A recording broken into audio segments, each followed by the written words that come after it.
guys, and welcome to Anita Horry Academy podcast. Again, we are today going to be talking about something that happens to many of us in the industry, and I really wanted you to be aware of what's going on with teacher burnout, how to avoid it and how to deal with it. Guys, if you don't know me, my name is Anita Horry. I'm second generation Pilates teacher, also teacher trainer and business coach for all those amazing Pilates teachers who want to have an amazing work-life balance, who want to be able to expand their businesses in a more nurturing way to themselves and to their clients. If you already like this video, don't forget to hit the like and subscribe to my channel. And before we continue, please guys, just watch this video till the end, because you're going to see how beneficial it is to look after yourselves before you burn yourself out. Super important for you to look after yourselves, and let's jump straight in. So let's discuss teacher burnout and how do we deal with this. So I'm going to speak from personal experience. It happened to me 3 times in my career. In the 3 times that it happened, it's always been at a point where my business took an absolutely exponentially huge growth. And that's where I've seen huge successes with my business. However, my own health, my own well-being suffered.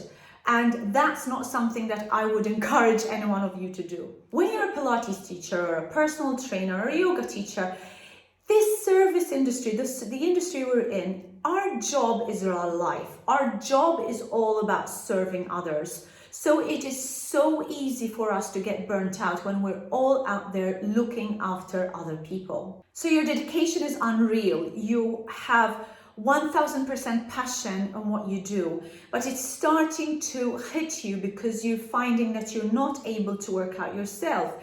You're taking on so many clients. In the Pilates industry, many Pilates teachers still teach private clients. They don't teach many group classes, and in that case, they're not able to monetize so much on their business, from their business. And then what happens is that because they know they need to earn the income, they go on and teach more and more clients. That means taking up more and more of their own time. So what happens is that every time that there's a new client that comes in, you kind of start dreading having that new client, because you know that it's just going to tire you out even more.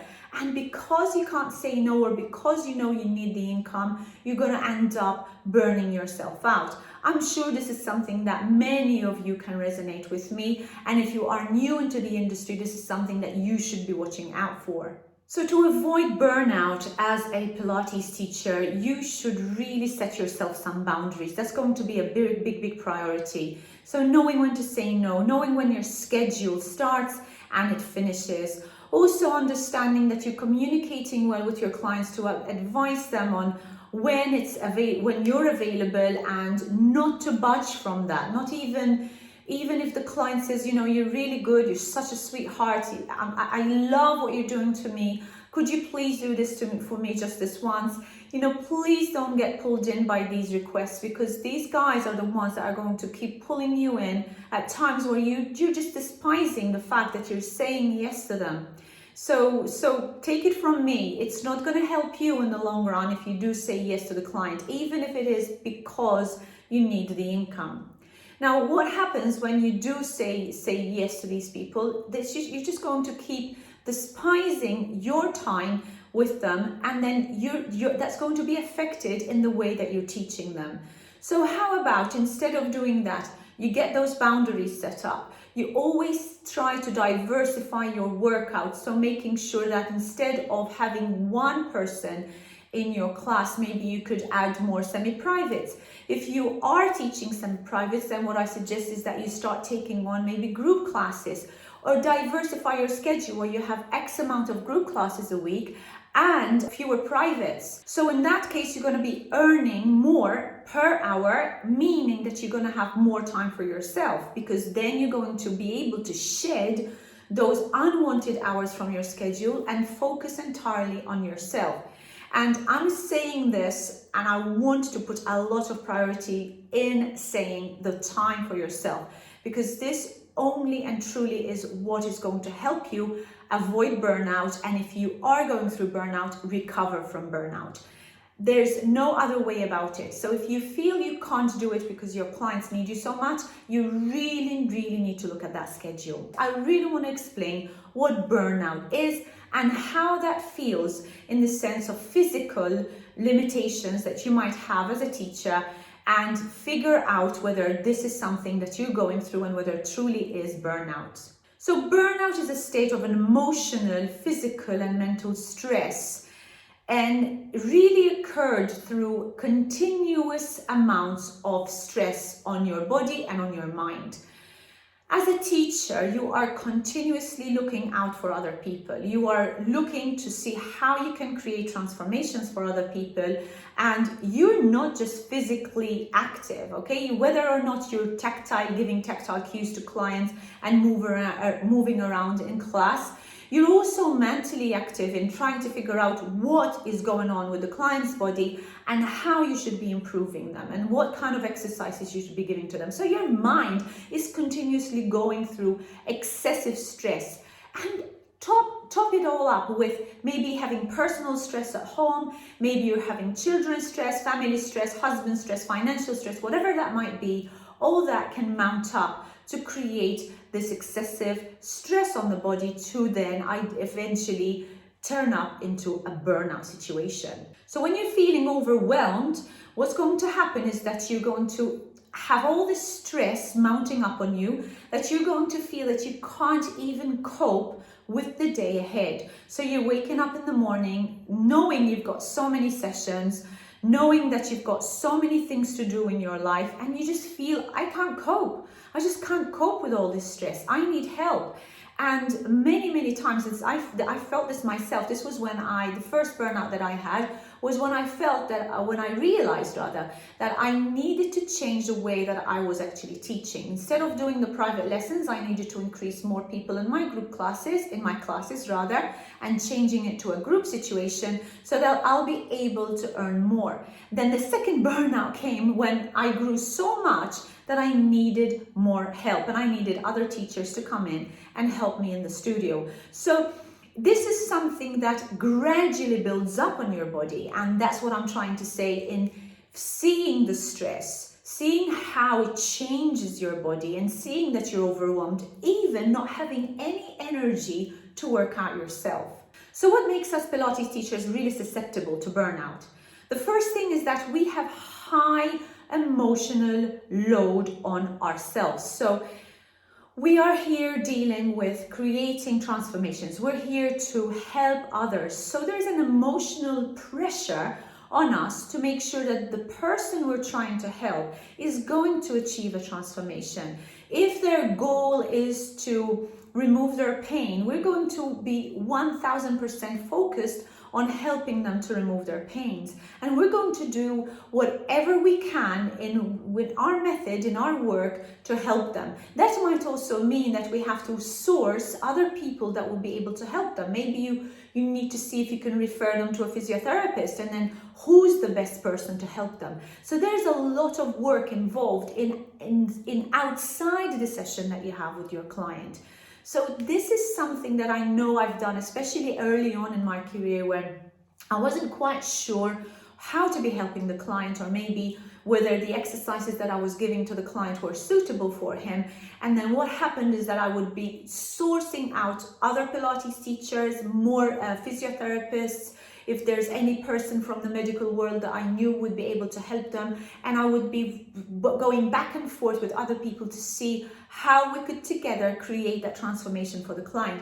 And if you truly have that within you, you have that kind of value that you want to give to the client, you're going to see that this is going to come natural to you. So there's a huge emotional load on you here. The other thing that really makes us susceptible to the burnout is the long and irregular hours that we work. Essentially we work unsociable hours, because many teachers work very early hours in the morning, then maybe having a gap at lunchtime or early afternoon, and then mid-afternoon to late night getting into the studio, working or teaching their clients, and maybe even teaching from home, in which case they're really unable to disassociate from their personal life to their work life. So having this is really loading our personal life and our own emotional stresses. And then there's physical demands. You know, the work is not actually a sedentary job and relaxed job. You're there constantly looking out to see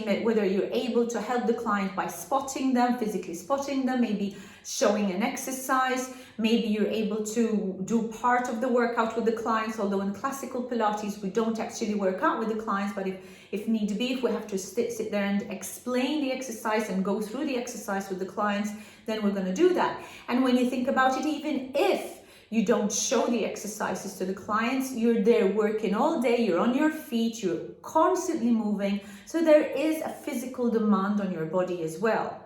The next thing is going to be the financial stresses that you would have as a Pilates teacher, especially if you are on a subcontractor basis, you're freelance and you're moving from one place to another. And I have a perfect example here with one of my clients, one of my coaching clients, who actually worked in New York, lives in New York and works in New York, and she has to move between studios, and she's on Upper East Side and she goes down to the Lower East Side, and the traffic in New York is crazy busy. She takes her ages to go from one studio to another. So there's the physical demands of her even moving from one studio to the other. There's the physical demands of her teaching her clients, preparing her sessions. And then what that means is stepping all her energy out. So when she comes home, she has no energy left, or when she wants to work out, she absolutely can't do that. Her body is physically unable to do that. How many of you can actually resonate with this? Another factor that I see very common with Pilates teachers is the fact that they're not personally growing. There's no professional growth. So because they're out there just literally trying to firefight their situation, just coping with everyday life, they don't have the time to work out themselves. So they're not literally feeling the exercise in their body. They're not feeling the benefit of the workout and the method in their body, and they don't have time to go out and do more professional training. They feel that they can't leave their studios, because if they leave their studios, their clients are going to feel that they're neglected. So this feeling of not being able to grow personally and professionally is a huge indicator of burnout. So this is something that you need to nip in the bud, because it's just going to grow and eat you up. And literally moving from that is the client dependence that we have. So we are afraid of letting clients go, or we are afraid of closing the studio for a period of time because we know that we're going to lose clients. I remember a very beginning of my career, a beauty therapist said to me, she was actually one of my very first clients in my first studio. She said to me, I can't close my my shop, because I know that if I close my shop, my clients will go to another therapist and then I've lost them. So I have to keep my shop going all year round. I can't take any time off. Now, what kind of mentality would that be in showing that you have to be so dependent on your clients and you have this fear of not having any new clients? Trust me, clients will come back to you. If they love you, they're gonna come back to you. There's no other way. If they're in love with what you're giving them, if they're in love with the transformation that you're giving them, they are going to stick around. So there's no reason for you to fear that you're going to lose your clients if you close your studio for a day or two or a week or a month even. Really and truly, it's the service that you're giving to your clients that's going to keep pulling them to you. Now, if you're fearing letting go of clients because you don't know whether you're going to get another client, or maybe you're having negative clients that are so demanding, so draining, and so exhausting that you don't know how to deal with them, and what's happening is just it's putting you down and further into this deep burnout, but you're fearing letting them go because you don't know whether you're going to replace them by somebody else. You know, this is all bad energy. You need to let them go and clear yourself and your energy for someone better and bigger who is able to appreciate you more, to fit into that time. Trust me, this has happened over and over and over again with me.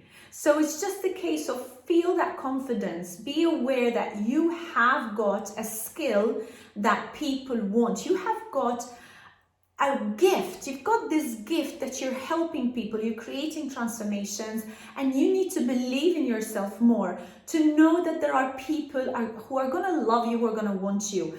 And yes, maybe you're not going to be the best cup of tea for everybody, but at the end of the day, you have people who love you and who want you.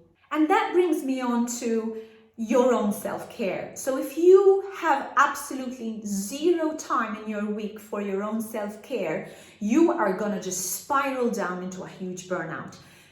To be able to offer this gift of love and value and care to other clients, we have to look after ourselves. You know, the old saying of fill your cup first before you serve others is the same thing, yeah? Really and truly find time to dedicate to yourself. And maybe that might not be Pilates. Maybe it would be just some time for a bit of meditation, or maybe just a walk in the park, or whatever that might be. But find that time to be able to help yourself mentally and physically. Even if you can spare 5 minutes between classes and you just go and have a quick pedipole workout, or just the abdominal series, you know, just something that will make you feel better and less guilty about not having worked out yourself. So this was the first part of our 3-part video about burnout, and next week we're going to be talking about what are the symptoms of burnout and how would you recognize them as a Pilates teacher. Guys, stick around, watch the videos ahead, and if you like the video, hit the like, subscribe, and don't forget to ring the bell so that you get notified every time I upload a video online. Until next week, goodbye for now.